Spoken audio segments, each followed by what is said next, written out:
बिस्मिल्लाहिर्रहमानिर्रहीम। अस्सलामुअलैकुम नाज़रीन, आप देख रहे हैं प्रोग्राम खबर क्या है और मैं हूं आपकी मेज़बान फरजाना सिद्दीक। नाज़रीन, प्रोग्राम के पहले हिस्से में हम बात करेंगे इलेक्शन ट्रिब्यूनल्स की। आम इंतखाबात में मुबैना धांधली की तहकीकात का वाहिद फोरम इलेक्शन ट्रिब्यूनल्स होता है। इंतखाबात को गुजरे 9 माह हो गए हैं। इस 9 माह में इलेक्शन ट्रिब्यूनल्स की कारकर्दगी क्या रही, इस पर बात करने के लिए इस्लामाबाद स्टूडियो से हमें ज्वाइन किया है फ़हीम अख्तर ने। और दूसरे हिस्से में हम बात करेंगे शहर लाहौर की, जहां से खबर यह है कि LDA ने सालाना कमर्शियल पॉलिसी खत्म करने के बाद जुर्माने करना शुरू कर दिए हैं। पॉलिसी खत्म करने के बाद DC रेट का 1.25% बतौर जुर्माने के वसूल किया जा रहा है। इस पर बात करने के लिए लाहौर स्टूडियो से मेरे साथ मौजूद हैं फ़हीम अमीन।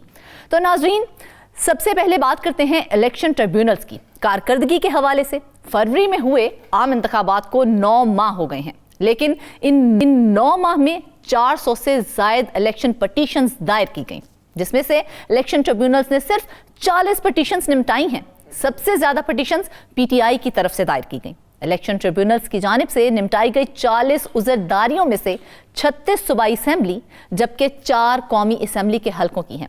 आपको बताएं कि कानून के मुताबिक इलेक्शन कमीशन के पास उज़रदारियां निपटाने के लिए 6 माह का वक्त होता है। 6 माह से ज्यादा अरसा गुजर गया। इसके बावजूद अब तक उज़रदारियां क्यों नहीं निपटाई जा सकी, जानते हैं अपने नुमाइंदे फ़हीम अख्तर से। जी फ़हीम, बताएं ये ट्रिब्यूनल्स कानूनी मुद्दत में दरख्वास्तें निपटाने में आखिर क्यों नाकाम हुए हैं? बहुत शुक्रिया फरजाना। ये एक अहम और बड़ा मामला है, क्योंकि पाकिस्तान में जब भी आम इंतखाबात होते हैं, बदकिस्मती से इन इंतखाबात के नतायज को या तो तस्लीम नहीं किया जाता या फिर इनके ऊपर धांधली के इल्ज़ामात लगाकर इनको मुस्तरद कर दिया जाता है। यही कुछ 8 फरवरी 2024 को जो पाकिस्तान के आम इंतखाबात हुए, उनके साथ भी ऐसा ही हुआ।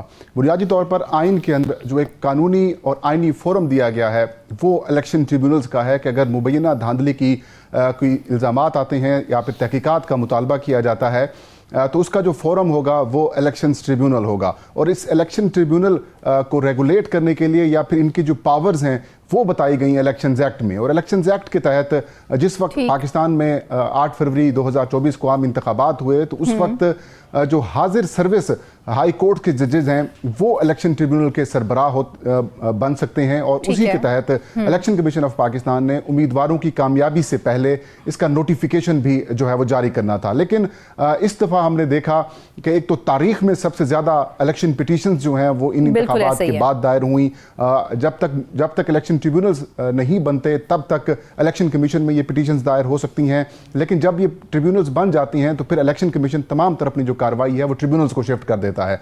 तो 1000 के करीब इलेक्शन कमीशन ऑफ पाकिस्तान को फौरी तौर पर आम इंतखाबात की धांधली की या फिर रिकाउंटिंग की या फिर पिटीशन जो है वो मौसूल हुई। और तकरीबन 400 से ज्यादा दरखास्तें फिर बाद में जब इलेक्शन ट्रिब्यूनल्स बन गए तब जो है वो उधर इलेक्शन ट्रिब्यूनल्स की तरफ भिजवाई गई। लेकिन अभी तक तकरीबन 90% से ज्यादा जो इलेक्शन पिटीशंस हैं वो ज़ेरे इल्तवा हैं। 23 इलेक्शन ट्रिब्यूनल्स हैं पूरे पाकिस्तान में और सबसे ज़्यादा जो प्राइमरी फोकस है वो ज़ाहिर है पाकिस्तान के इंतखाबी मैदान को अगर देखें तो जो बैटल फील्ड है वो पंजाब ही है। 155 से ज़्यादा जो इलेक्शन पिटीशंस हैं वो पंजाब में जो है वो दायर हुई हैं। और इन इलेक्शन पिटीशंस को कंप्लीट करने के लिए जो ट्रिब्यूनल्स हैं उनके मुस्तकबिल के ऊपर भी अभी भी सवाल निशान है। और पहले भी काफ़ी ताख़ीर का शिकार रहा इलेक्शन ट्रिब्यूनल्स की तश्कील, क्योंकि जो लाहौर हाई कोर्ट के चीफ जस्टिस थे उन्होंने खुद से जो 6 ट्रिब्यूनल्स हैं हाजिर सर्विस लाहौर हाई कोर्ट के जजेस के ऊपर मुश्तमिल उनको अपॉइंट कर दिया। बाद में इलेक्शन कमीशन ऑफ पाकिस्तान ने कहा नहीं, ये तो हमारे इख्तियारात हैं, हमारी पावर्स हैं। उन्होंने इलेक्शन कमीशन ने फिर जो लाहौर हाई कोर्ट का फैसला था या फिर जो इख्तियार था जो नोटिफिकेशन रजिस्ट्रार की जानिब से जारी किया गया था उसको सुप्रीम कोर्ट में चैलेंज किया। और फिर सुप्रीम कोर्ट की जानिब से chief justice Lahore high court और चीफ इलेक्शन कमिश्नर को अहकामात दिए गए कि आप आपस में बैठकर मशावरत करें और इत्तफाक राय पैदा करें। तो फिर इस दौरान जो सदारती ऑर्डिनेंस है वो भी आ जाता है इलेक्शन एक्ट से मुतालिक, जिसमें इलेक्शन कमीशन को ये इख्तियार दिया जाता है कि वो हाजिर सर्विस के साथ साथ रिटायर्ड जो जजेस हैं उनको भी अपॉइंट कर सकता है। तो फिर 4 जज जो हैं वो हाजिर सर्विस लगाए गए और चार जो हैं वो रिटायर्ड जजेस जो हाई कोर्ट के हैं वो लगाकर अब पंजाब में भी ये काम चल रहा है। जो ताज़ा तरीन डेटा है उसके मुताबिक फरजाना अगर हम बात करें तो अक्टूबर 2024 यानी कि जो महीना ख़त्म हुआ है पिछला, उस वक्त 400 से जो ज़ायद इलेक्शन पिटीशंस हैं उनमें से सिर्फ 40 पिटीशंस जो हैं वो निपटाई जा सकी हैं। इसका मतलब ये है कि ये 90% अभी तक पेंडिंग है। इसके अलावा जो 40 उज़रदारियाँ हैं या पिटीशंस हैं उनमें से 36 सूबाई असम्बली की हैं और 4 कौमी असम्बली की निपटाई गई हैं और ये ज़्यादातर जो टेक्निकल ग्राउंड्स के ऊपर इन पिटीशंस को जो है वो निपटाया गया है। अभी जो इख्तियारात हैं ट्रिब्यूनल के बैलेट पेपर मंगवाना, रिकाउंटिंग करवाना या फिर जो उनके अंगूठों के निशानात की तस्दीक का प्रोसेस है उसको देखना, ये अभी उस तक कोई भी ट्रिब्यूनल नहीं पहुंच सका। खैबर पख्तूनख्वा में जो 42 में से सिर्फ 4 इलेक्शन जो पिटीशंस हैं वो निपटाई जा सकी हैं, सिंध में 83 हैं और उनमें से सिर्फ 6 निपटाई जा सकी हैं, जबकि पंजाब में सबसे ज़्यादा 155, तो सिर्फ 2 इलेक्शन ट्रिब्यूनल्स ने इस पर फैसले किए हैं और ये भी ज़्यादातर जो ट्रिब्यूनल्स ने फैसले किए हैं ये टेक्निकल ग्राउंड्स के ऊपर हैं कि टाइम बॉट है, लेट आपने दरख्वास्त दायर की है या जो जिनको फरीक बनाया गया वो दुरुस्त नहीं है। तो यूँ आप कह सकते हैं कि जो इलेक्शन ट्रिब्यूनल्स हैं जो कि वाहिद फोरम है जो आम इंतखाबात के अंदर, तो फहीम अब आगे का प्रोसेस क्या है, क्योंकि आपके पंजाब में सबसे ज्यादा हैं, तो पंजाब के कितने ट्रिब्यूनल्स हैं जिनकी वजह से ताखीर हो रही है? पंजाब में देखिए फरजाना टोटल 8 ट्रिब्यूनल्स हैं। पंजाब की अगर आबादी को देखें तो तकरीबन नशिस्तें भी अगर हम देखें तो 297 पंजाब असम्बली की नशिस्तें हैं और 141 कौमी असम्बली की नशिस्तें पंजाब से हैं। तो 266 टोटल कौमी असम्बली की नशिस्तों में से 141 निकालें तो आधी से ज़्यादा नशिस्तें पंजाब की हैं। तो इसलिए यहाँ पर ट्रिब्यूनल्स की तादाद भी ज़्यादा होनी चाहिए और यहाँ पर जो पिटीशंस हैं उनका भी जो दायर होना है वो भी ज़्यादा अल्टीमेटली होता है। लेकिन हमने देखा कि इलेक्शन कमीशन ऑफ पाकिस्तान के एंड के ऊपर जिस वक्त बाकी सूबों के अंदर 2-2, 4-4, 3-3 ट्रिब्यूनल्स बनाए जा रहे थे, तब सिर्फ पंजाब के लिए 2 ट्रिब्यूनल्स बनाए गए थे। और इस चीज की अक्कासी करता है कि किस तरीके से चीजें जो हैं वो जानबूझ के ताखीर का शिकार की गई इलेक्शन कमीशन ऑफ पाकिस्तान के एंड के ऊपर। बाद में पिटीशंस दायर हुई, लाहौर हाई कोर्ट में दरखास्त दायर हुई तो फिर लाहौर हाई कोर्ट ने अपने 6 नाम भिजवा दिए इलेक्शन कमीशन को, लेकिन इलेक्शन कमीशन ऑफ पाकिस्तान ने उनके ऊपर एतराज कर दिया, ताखीर की। फिर लाहौर हाई कोर्ट ने आज खुद जो है वो 6 जो जजेस के नाम भिजवाए गए थे उनको ट्रिब्यूनल अपॉइंट कर दिया, जिसकी वजह से तनाजा जो है वो बढ़ गया। मकसद सिर्फ एक ही था फरजाना कि इन इंतखाबात के अंदर जो मुबैना धांधली है उसकी तहकीकात ना हो सकें या फिर इनको ताखीर का शिकार किया जा सके। इसके अंदर बहुत सारे अवामिल जो हैं वो शामिल हैं, जैसे 2013 के अगर हम बताया कि पंजाब के अंदर 8 टोटल ट्रिब्यूनल्स हैं, तो क्या अब ये एनफ नहीं है? देखें अगर 155 के हिसाब से आप लगाएं 8 ट्रिब्यूनल्स के ऊपर तकसीम करें तो तकरीबन 20 के करीब जो है वो एक केस एक ट्रिब्यूनल के पास बन रहा है। गो कि एक नंबर काफ़ी है, ठीक है, लेकिन बात यह है कि इन ट्रिब्यूनल्स को अपॉइंट किया गया आम इंतखाबात के 7-7.5 महीने गुजरने के बाद। अच्छा। कानून के अंदर जो मुद्दत है वो 6 महीने है। 6 महीने तक इलेक्शन ट्रिब्यूनल्स ने इन पिटीशंस को निपटाना है और अगर ये निपटाएंगे नहीं तो जो ताखीर की वजूहात हैं वो शेयर करेंगे, वो आगाह करेंगे। और अगर तो क्या उनकी जानिब से ताखीर की कोई वजूहात दी गई फहीम? क्योंकि इतना अरसा अब तो गुजर गया है, तो 6 माह और अब इतना टाइम पीरियड गुजरने के बावजूद भी क्या उनकी जानिब से कोई मौक़िफ़ दिया गया? क्यों इतना डिले आ रहा है? देखिए पंजाब की हद तक तो ताखीर के हवाले से अगर हम बात करें तो उनकी जो कानूनी और आईनी मुद्दत है वो पूरी नहीं हुई क्योंकि उनको अपॉइंट ही लेट किया गया है और जो इख्तियारात की जंग थी कमीशन और हाई कोर्ट के दरमियान वो जारी रही। लेकिन अगर हम बाकी देखें खैबर पख्तूनख्वा, सिंध और जो बलोचिस्तान के ट्रिब्यूनल्स हैं वो तो अपनी मुद्दत गुजार चुके हैं, वो 6 माह का वक्त गुजार चुके हैं और अभी तक उनकी जानिब से किसी किस्म की कोई वजाहत या ताखीर की वजूहात जो हैं वो सामने नहीं आ सकी। ताहम जो एक और इंटरेस्टिंग केस है वो है इस्लामाबाद के 3 हलकों का इलेक्शन ट्रिब्यूनल, जिसके ऊपर पूरे पाकिस्तान की नजरें थी क्योंकि यहाँ से तहरीक इंसाफ ये क्लेम करती है कि उनके जो आज़ाद उम्मीदवार थे वो तीनों जीते हैं और फॉर्म 45 के ऊपर हम MNA हैं। लेकिन जो फॉर्म 47 जारी होता है तो उसमें मुस्लिम लीग नून को ये तीनों नशिस्तें जो हैं वो दे दी जाती हैं। तो इसके ऊपर जो जस्टिस तारिक महमूद जहांगीरी हैं, इस्लामाबाद हाई कोर्ट के सीनियर जज हैं। इन्होंने जब फॉर्म 45 इलेक्शन कमीशन से, रिटर्निंग ऑफिसर से और जो मुस्लिम लीग नून के तीनों कामयाब उम्मीदवारान हैं उनसे मांगे, तो उसके बाद इलेक्शन कमीशन ऑफ पाकिस्तान में दरखास्तें दायर हो जाती हैं कि ये जो बायसनेस दिखाई जा रही है इलेक्शन ट्रिब्यूनल की जानिब से और कानून को, रूल्स को और प्रोसीजर को जो है फॉलो नहीं किया जा रहा। फिर इस्लामाबाद हाई कोर्ट के इन जज साहब को हटाकर इनकी जगह के ऊपर अब्दुल शकूर पराचा जो कि जस्टिस रिटायर्ड हैं उनको लगाया जाता है। फिर उसको पीटीआई चैलेंज करती है और अभी भी दोबारा मामला इलेक्शन कमीशन ऑफ पाकिस्तान के पास है।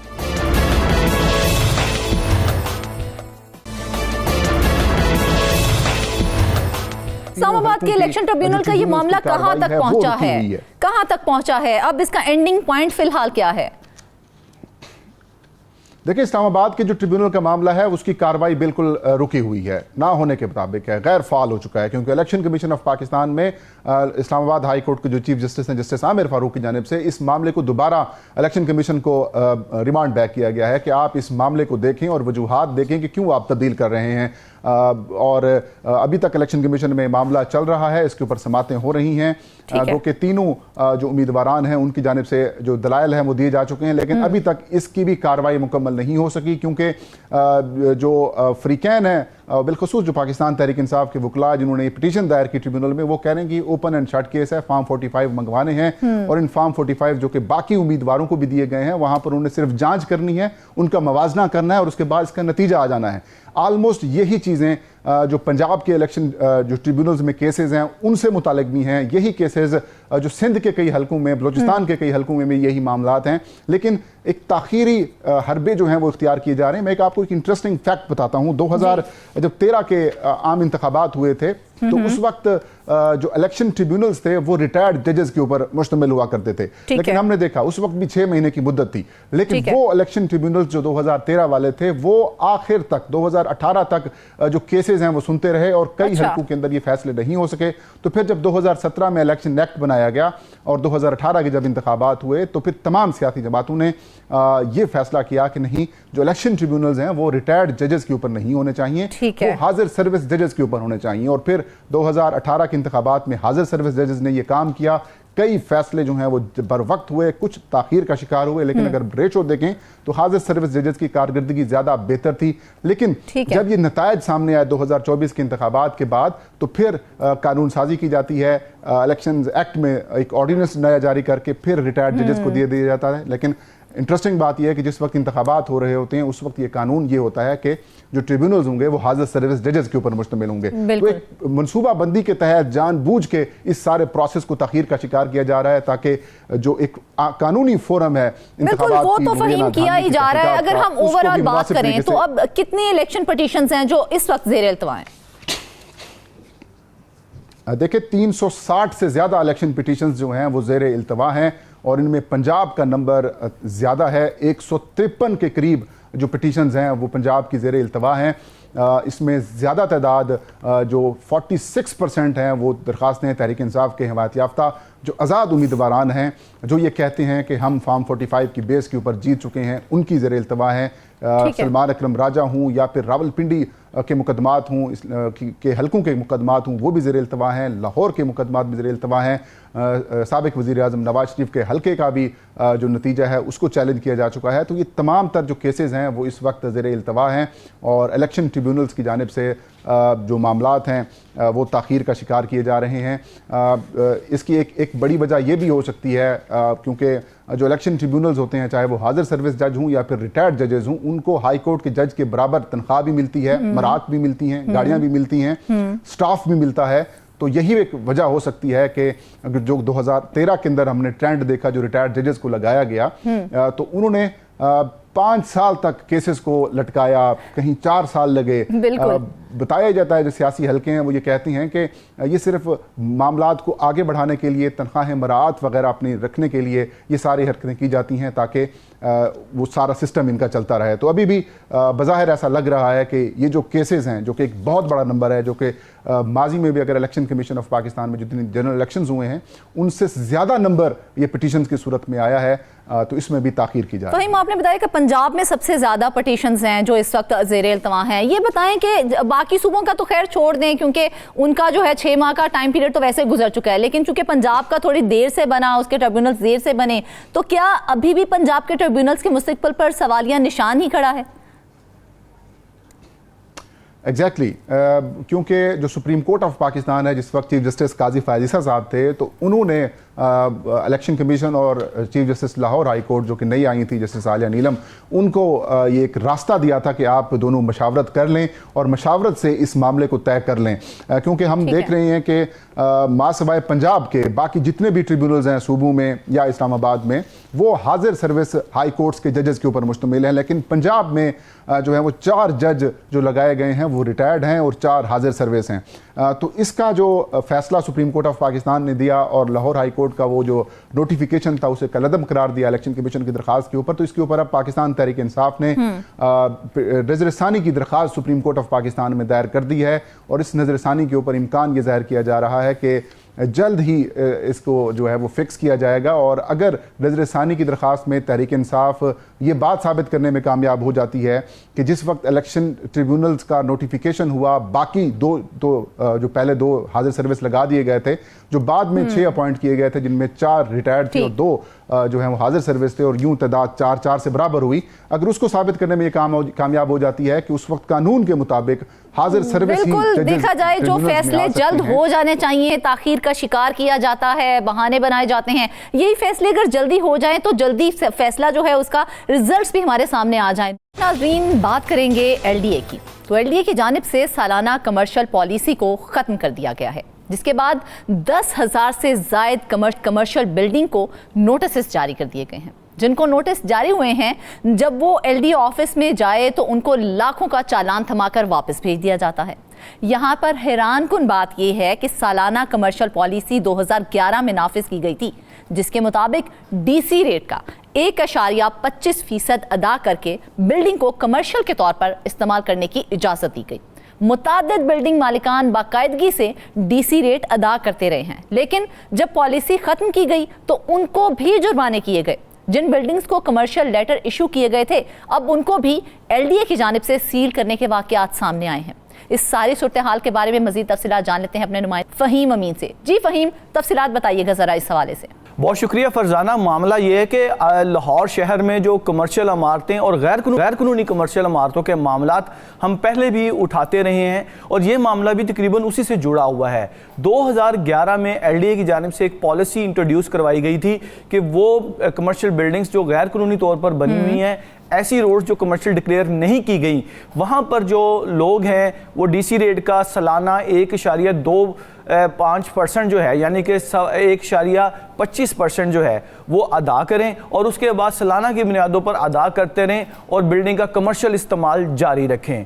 14 साल तक लोगों ने ये सालाना फीस पे की है और अब उनकी वो जो सालाना कमर्शलाइजेशन थी ख़त्म कर दी गई है। एक तो सबसे बड़ी नाइंसाफ़ी ये की गई क्योंकि आम तौर पर अगर आप मुस्तकिल बुनियादों पर कोई एलडीए से प्लॉट को कमर्शियल करवाते हैं तो डीसी रेट का 20% देकर मुस्तकिल बुनियादों पर उसको कमर्शियल करवा लिया जाता है, लेकिन आपने 14 साल में तकरीबन डीसी रेट का 18% जो है सालाना बुनियादों पर उनके इस्तेमाल करने के से रसीद भी कर लिया। अब उन इमारतों को गैर कानूनी भी करार दे दिया। अब उन इमारतों को ये कहा जा रहा है कि जी के तकरीबन 10 से 12 हज़ार इमारतें जो हैं उनको टाउन प्लानिंग डिपार्टमेंट की जानिब से नोटिस जारी किए गए हैं और नोटिस के बाद अब उनको जब अपने ऑफिस बुलाया जाता है तो उन्हें एक पेनल्टी का जो है ना चलान पकड़ा दिया जाता है और वो पेनल्टी का चलान जो है वो भी तकरीबन 1.25% जो है डीसी रेट का वो बनता है, यानी कि जितनी एनुअल कमर्शियल की फीस थी उतनी ही पेनल्टी। और पेनल्टी के बाद आप उसको इस्तेमाल भी कर रहे हैं, अगर वो गैर कानूनी है तो फिर उसको बंद क्यों नहीं किया जा रहा। अब मसला ये है फरजाना कि पूरे लाहौर में आवाम में एक हंजान की कैफियत है। रोज़ाना 500-600 प्रॉपर्टीज़ को सील किया जाता है। वो लोग 500-600 लोग एलडीए के दफ्तर आते हैं, उनको पेनल्टी का चलान दे दिया जाता है। अलमिया क्या है इसमें? अलमिया ये है, मामला ये है कि अगर एक चीज़ गैर कानूनी बनी है तो उसको पेनल्टी लेके उसको फिर काम करने की इजाज़त क्यों दी जा रही है? इसके ऊपर वाज़ेह तौर पर पॉलिसी क्यों नहीं लेके आए कि जी कि इसकी पेनल्टी के बाद अब इसका होगा क्या? अब लोगों को सालाना बुनियादों पर जैसे एनुअल कमर्शियल पे करना पड़ा था, अब सालाना की बुनियाद पर पेनल्टी जो है वो अब उनसे ली जाना शुरू कर दिया गया है। अब से कुछ दिन पहले एक लेकिन फहीम पॉलिसी तो अब चेंज की गई ना। पहले जिनसे पैसे लेके उनको कमर्शियल किया गया, उनसे आपने सारे पैसे तो वसूल कर लिए, फिर वो जुर्माने के जुमरे में कैसे आती हैं प्रॉपर्टीज? देखें, जब आप किसी से, अभी मैंने बताया कि 20% जो होता है डीसी रेट का, वो आप मुस्तकिल प्रॉपर्टी को कमर्शियल करने की फीस के तौर पर वसूल करते हैं। इन्होंने जहां है जैसे ही की बुनियाद पर 2011 में इसी तरह की हंजान सी कैफियत थी। एक सर्वे किया गया लाहौर शहर में, जो LDA कंट्रोल्ड एरिया में गैर कानूनी इमारतें थी, उनको कहा गया कि आप आएँ हमारे पास, हमें एक सालाना फीस पे करें और अपनी प्रॉपर्टी का कमर्शियल इस्तेमाल करें। और वो लोग जो कमर्शियल इस्तेमाल कर रहे थे, यक मुश्त उन्हें बता दिया गया कि जी 2024 में आपका सालाना कमर्शियल का जो लेटर था वो हमने मनसूख कर दिया है।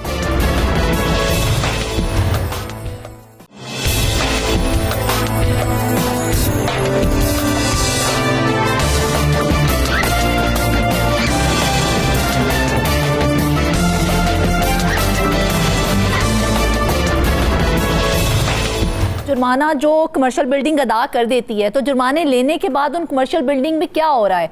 कारोबार चल रहा है या फिर बंद हो रहे हैं? बिल्कुल कारोबार चल रहा है। यानी कि आप अगर वैसे कोई कमर्शियल करवाने के लिए जाते हैं ना कोई बिल्डिंग, तो LDA आपसे कोई तकरीबन 15 से 20 किस्म के NOCs मांगता है। एनवायरनमेंट का NOC, वासा का NOC, टीपा का NOC, ठीक इस तरह के NOCs मांगे जा रहे हैं। और जब इस तरह की पेनल्टी देके कारोबार शुरू करवाया जा रहा है, तो उसमें वो तमाम NOCs खत्म कर दिए जाते हैं। तो मसला ये है कि अगर आप किसी को कारोबार शुरू करने के लिए इजाजत दे रहे हैं, तो फिर वो लोग जो कि बाकायदा तौर पर कमर्शियल करवा के NOCs लेके कर रहे हैं, तो इन दोनों में एक बड़ी अजीब सा तजाद आपको नजर आ रहा है कि जो पॉलिसी है वो बड़ी अजीबोगरीब सी है, जिसमें दोनों तरफ से जो है, यानी कि अगर आप एक फीस वसूल कर रहे हैं तो फिर उसको लीगल की बजाय इनलीगल इमारतों को किस तरह बनने की इजाजत दे रहे हैं, क्योंकि ना तो उसका फिर आपके पास इजाजतनामा है, ना उसका कोई सिविल डिफेंस से NOC है, ना किसी और डिपार्टमेंट से। तो वहां पर कोई हादसा हो गया और उन्होंने कहा जी कि हमने तो ये एनुअल कमर्शियल या पेनल्टी पे की हुई है, तो LDA उसके ऊपर भी नहीं कुछ नोटिस ले सकता। अगर एक चीज गैर कानूनी है आपकी नजर में, तो आप उसको पेनल्टी लगाकर क्यों उसको रेगुलर कर रहे हैं? जिस तरह से आपने कहा कि कई कमर्शियल बिल्डिंग्स ऐसी हैं जिनकी जानिब से अपने आप को रजिस्टर्ड करवाया गया, चालान पेश किया गया, तो जो लिस्ट उनको वो कमर्शियल बिल्डिंग्स को उनको गैर कानूनी कमर्शियल बिल्डिंग्स में शामिल किया गया था, वो जो लिस्ट पेश की गई, क्या उस लिस्ट को काउंटर चेक नहीं किया गया? और अगर नहीं किया गया तो क्यों नहीं किया गया? देखिए जी, लिस्ट बनाने वाले जो है ना, वो इनके ही इंस्पेक्टर्स होते हैं। उन इंस्पेक्टर्स की जानिब से एक लिस्ट बनाई गई, उसमें मदारिस को भी डाल दिया गया, उसमें स्कूलों को भी डाल दिया गया, उसमें हर छोटी बड़ी दुकान को भी डाल दिया गया। लेकिन उनकी एक लिस्ट थी ना बनाई हुई, उसमें कुछ ऐसी बिल्डिंग्स को भी डाल दिया गया जिनके पहले से NOCs हुए थे, क्योंकि LDA के पास कोई ऐसा मैकेनिज्म नहीं है कि जिसमें LDA के रिकॉर्ड में मौजूद हो कि इस बिल्डिंग का कमर्शियल चालान पेश हो चुका हुआ है, कमर्शियल नक्शा पास हुआ है। वो सिर्फ एक फाइल है, जब वो नोटिस जारी करते हैं उसके बाद वो बंदा, जब मालिक टाउन प्लानिंग डिपार्टमेंट में आता है, वो अपना नोटिस दिखाता है, फिर उस फाइल को निकाला जाता है। उस फाइल में वो कहता है जी कि ये देखिए जी, मेरे पास एक कमर्शियल लेटर आपका दिया हुआ है। फिर कहते जनाब माजरत, आपको हमने वैसी नोटिस जारी कर दिया। यानी कि उसको एक ज़हनी ठीक ठाक अज़ियत दी है, मौजूद ही नहीं है, बस कोई मैकेनिज्म मौजूद नहीं है। नोटिस कर दिया। और फरजाना, इसमें और दिलचस्प बात यह है कि जिसने ये लिस्ट बनाई है, अब उसकी मर्जी है कि उसने उसमें से किसी को निकाल भी दिया। अब हमारे कुछ ऐसे सब्जाजार, यानी कि लिस्ट अपनी मर्जी के मुताबिक जारी की गई। बिल्कुल, लिस्ट अपनी मर्जी के मुताबिक जारी हुई है, जिसमें जिनको बचाना था उनको बचा लिया गया, जिनको तंग करना था उनको तंग भी कर लिया गया। और अब एक अलहदा से एक समझ लें कि मंडी खुल चुकी है LDA ऑफिस के बाहर, कि जब चलान किसी को नोटिस जारी होता है, तो उसके बाद फिर जब वो पेनल्टी का चलान जारी होता है, इन तमाम चीज़ों को एक इनफॉर्मल बिजनेस की शक्ल दे दी गई है। और इसमें शहरियों को ठीक ठाक मुश्किल का सामना करना पड़ रहा है। और इसका जो शहरियों से जिनसे हमारी बात हुई, तो उनका ये कहना है कि कोई मुस्तकिल हल ढूंढा जाए। जिन सड़कों पर ये हमारी इमारतें मौजूद है, इनको बाकायदा मुस्तकिल कमर्शियल किया जाए। LDA की जानिब से कोई मुस्तकिल हल नहीं पेश किया गया। देखिए, उन्होंने तो एक पेनल्टी का एक ऑप्शन दे दिया। अब यहाँ पर पेनल्टी के बजाय इसको तो मुस्तकिल कमर्शियल करने के लिए इन रोड्स को, जिन रोड्स के ऊपर ये इमारतें मौजूद थी, उनको मुस्तकिल या तो कमर्शियल किया जाए या फिर इनको बंद किया जाए। क्योंकि ये तो फिर अगर बंद नहीं करेंगे तो इस तरह के मुख्तलिफ चलान, कोई छोटा अमला जाएगा, वो तो आए दिन देखने में आएंगे। फिर वो फिर ऐसे ब्लैकमेलिंग है कि अगर वो तो एक ब्लैकमेलिंग का एक नया सिलसिला है जो शुरू हो जाएगा। और ब्लैकमेलिंग हो भी रही है, मतलब कि इससे पहले जिन रोड्स पर कमर्शियल एक्टिविटी फीस हो रही हैं, वहाँ पर अमला जाता है, 2, 4, 5 हज़ार जितना भी लेना है वो ले लिया, उसके बाद आंखें बंद कर ली। तो इसमें एक ऐसी चीज़ है कि ये पेनल्टी डालने की बजाय उन रोड्स को या तो मुस्तकिल करके मुस्तकिल बुनियादों पर लोगों से कमर्शियल फ़ीस वसूल की जाए। आपको याद हो कि 2011 में जब ये एनुअल कमर्शियल हुई थी तो लोगों ने खुद आके कहा था कि आप हमसे पैसे लें, हम लीगल काम करवाना चाहते हैं। हाँ। लोग पैसे देने को तैयार हैं, लोग कहते हैं कि हमसे कानूनी तरीके से जो हमारा क्या रीजन क्या है, क्या वजह सामने आ रही है कि इमारतों को कमर्शियल करने में कौन सी ऐसी रुकावट है? फैसला साजी जो है वो तेजी से होनी चाहिए। जिस तरह के 8 सड़कों को कमर्शियल किया गया, बड़ा अच्छा इकदाम था, वहां से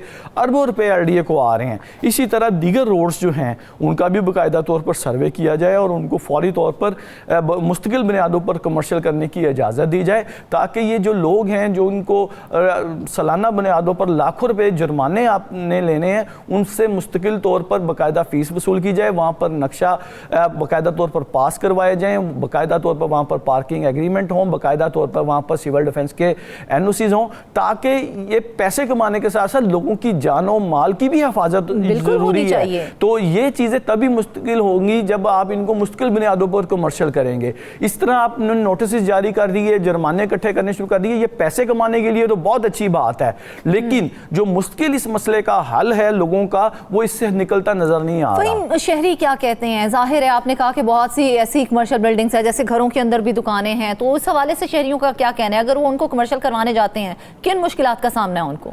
देखें, सबसे पहली बात तो ये कि जो छोटा कारोबारी बंदा है जिसने अपने घर में कोई एक टेलर की दुकान खोली हुई है, हजाम की दुकान कोई है, या कोई गली महल्ले की दुकानें हैं, उन तक को जो है वो नोटिस जारी किए गए हैं।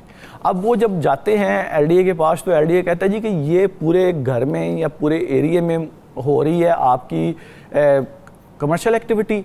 अब आपके पास जो 5 मरले का घर है, आप इसका हमें पूरा पेनल्टी आपको पड़ेगी। अच्छा, अगर आपने इसको कमर्शियल करवाना है तो कमर्शियल करवाने के लिए आपको पूरी फीस पे करना पड़ेगी।